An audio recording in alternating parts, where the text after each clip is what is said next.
Namaskar. Hello, welcome to Practice in Prema. It's lovely. So, as stated in the last video, first, how is everybody? How you doing? Hopefully everybody's well and they've had a good week. And yeah, it's been an interesting week for me, I have to say. I'm very curious, very expansive, a lot of growth. We'll talk about that at some point, not just yet. Yeah, it's a bit much to talk about it right now, but we will. But I need my wife to be with me when we talk about this, because we're going to talk about relationships. Not right now, but we will. We'll cover all of these things at some point. Anyway, so this video, I want to keep it as short as I can, just so it doesn't feel so monotonous, in the sense of the way I talk. I take pauses a lot, and I don't know, it could be boring maybe, and that's okay too. But obviously you want people to see this, hear this, go and experience it, witness it, and grow a little bit. But this week I want to do two things. I'm going to talk about, which is the propensities and the chakras in the body, just a little bit about it.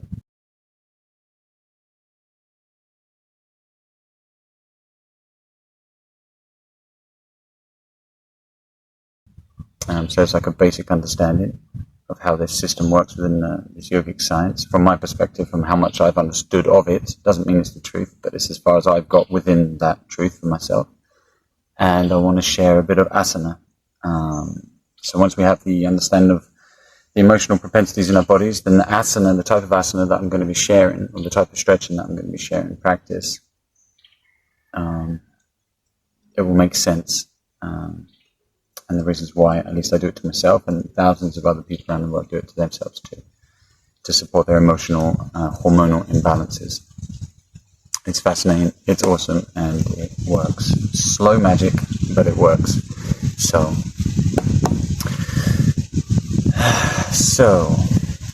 as we've all seen not yet, we've all seen this silhouette of a person sitting in a meditation posture, and the colors within the body. So these are chakras, we call them, or vortices, or spinning wheels of energy. And within each point, there's a certain amount of emotional propensities. And I'll put those up in a sec. I'll label them up in this space here. So you can pause and you can see, and then you can judge for yourself where in your body you feel you might be out of balance. When I first started to learn this stuff and I read this list of emotional propensities, I was like, oh crap, that's all of them. So kind of one by one, I've just been working through it and noticing whenever these things get triggered up and I get set off, and I'm like, okay, well, that's this area of my body that's secreting hormones, that's creating the thought process, that's creating me to be mad, or madder. So yeah. So we have at the base of our body, between our genitals and our anus, we have our Muladhara. And within this, there's four propensities, emotional tendencies, and they are this. And they're the first ones that become active, if you will, or they're the first ones to develop when we're in utero, baby stage. And then as we go up through the body, we've got Svadhisthana, which is our second chakra. Oh, and this bottom one, there's actually no endocrine gland, so there's no hormonal secretion in that sense, but it's more of a physical, psycho-spiritual center of the body.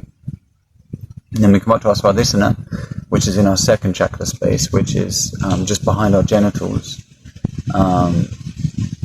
And the endocrine glands that dominate or support this space are our testes and our ovaries.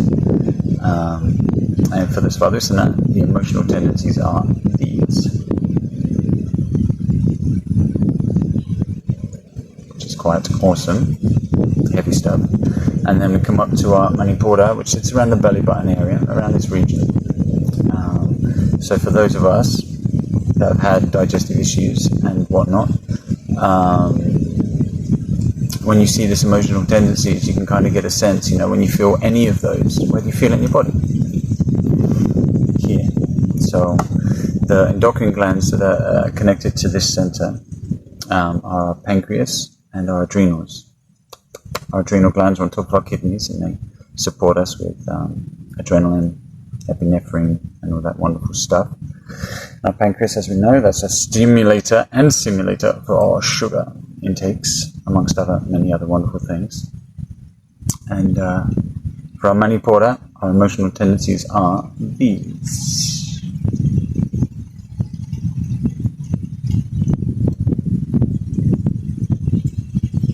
Perfect. And then we come up to our heart center, our Anahata, a beautiful green gem. Why it's green is anybody's guess. My heart's not green. Maybe it is. But in this center, our endocrine gland is connected to this. It's actually our thymus. And so I've come to understand that our thymus is one of the principal glands that builds the strength of our immune system. So it starts from, let's say birth, and I think it starts to stop, not working, but it starts to diminish in size, it starts to shrink, it starts to disappear, as far as I understand it in my mind, or from what I've read, around our mid-20s. So anything that's been felt up until that point, that will really depict a lot of how our immune system works, technically speaking, according to science. So within our Anahata, these are the emotional propensities that sit in this space. Maybe I need more space. There's a few here.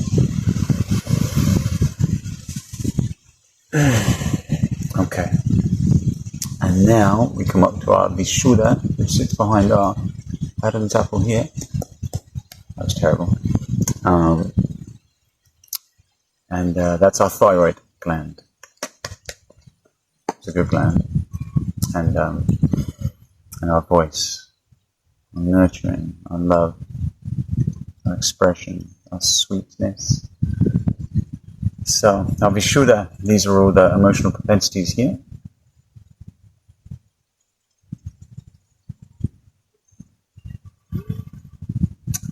And then we come up into the center, Agna Chakra, which is our pineal gland or pineal gland. Maybe a little bit of our pituitary gland too, but I believe that's our top one. But I think there's only two here actually. Our tendencies, our propensities are these.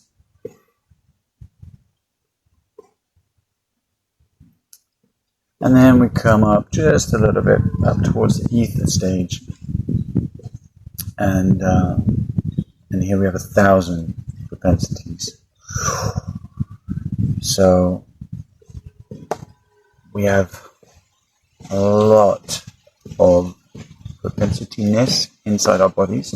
So we have 50 propensities in total, internally and externally. So we can say there's 100. And then we have 10 motory sensory functions within our body, and we can say that works. No, none that works.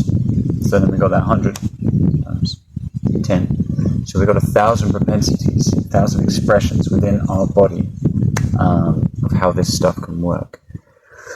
And then obviously that's going to really depend on how you were brought up, your past lives, infinity behind us, and to how that stuff's going to express itself in any given moment. So a very quick overall cap, kind of like what I spoke about before in the last one about ahimsa and non-violence. So as we go through our, let's say our program stage, our learning stage as we go, our developmental stage as we go from babies, also what we carry in from our parents too, but also we go from babies into our environment, And then we don't learn from words, man. We learn from what we see. So we see all this craziness happening, plus all the craziness that happens to us. So our body, it starts to record that information, right? Which makes sense. But obviously as it's recording it alongside hormones, along these hormonal interactions. So we've got environment, hormones, and emotion. So as we go into our life, and we grow and we grow and we grow, we don't realize until we realize that we're being programmed in some sense. And then when we're out in the world and something happens, we react to it, right? And when we react to it, depending on what kind of reaction we have, if it's not a conscious one, we can say then it's the memory in our body that is reenacting in this moment. And we can talk about this more as time goes on, because it's quite an in-depth thing to talk about. It's a bit of a hard thing to grasp, the fact that we're basically just actors walking through the world, which is kind of strange, but kind of cool too at the same time, because now I decide how I wish to act within this life with as much integrity as I can, and with as much love and patience.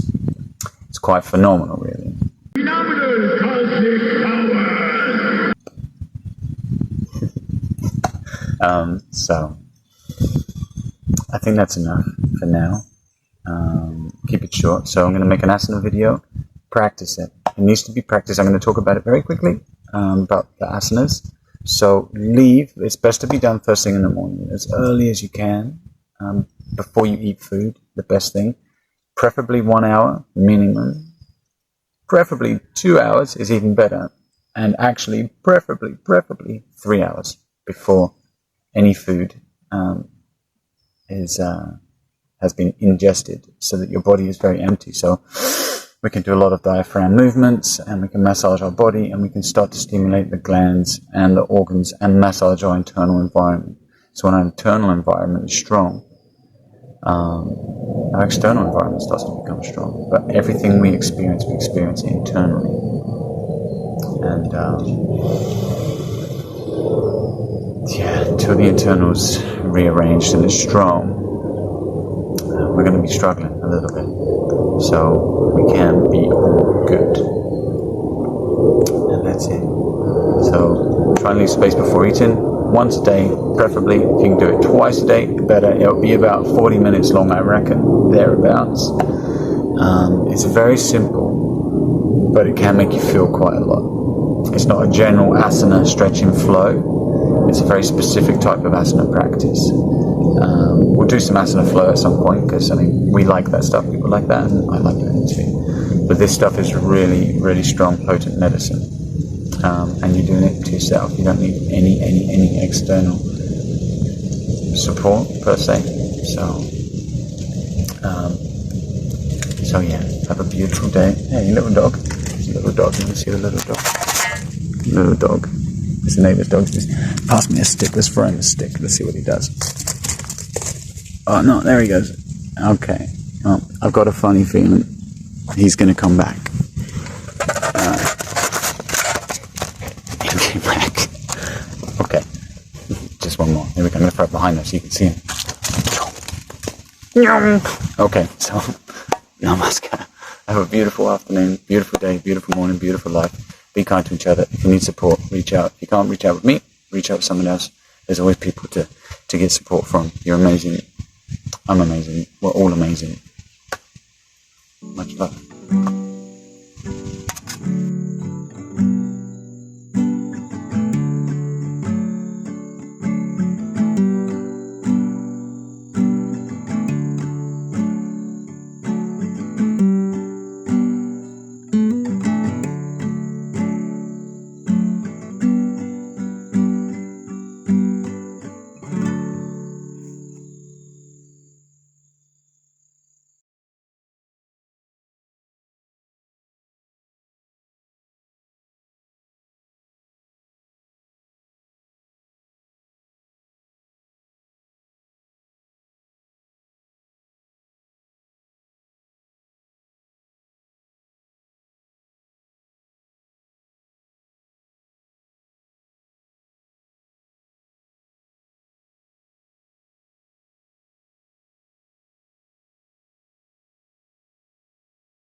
you.